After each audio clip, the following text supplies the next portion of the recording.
Welcome to my channel Sign of Cross, and don't forget to subscribe and press bell.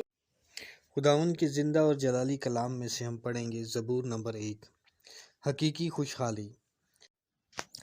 مبارک ہے وہ آدمی جو شریروں کی صلاح پر نہیں چلتا اور خطا کاروں کی راہ میں کھڑا نہیں ہوتا اور ٹھٹھا بازوں کی مجلس میں نہیں بیٹھتا، بلکہ خداوند کی شریعت میں اس کی خوشنودی ہے اور اسی کی شریعت پر دن رات اس کا دھیان رہتا ہے۔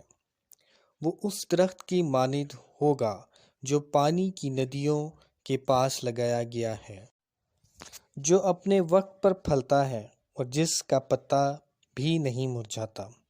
سو جو کچھ وہ کرے بارور ہوگا۔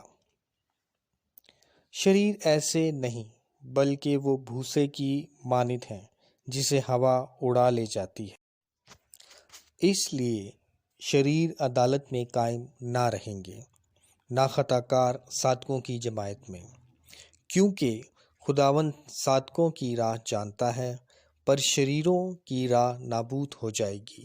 خداوند کے پاک کلام کے پڑھے اور سنے جانے پر خداوند کی برکت ہو، آمین۔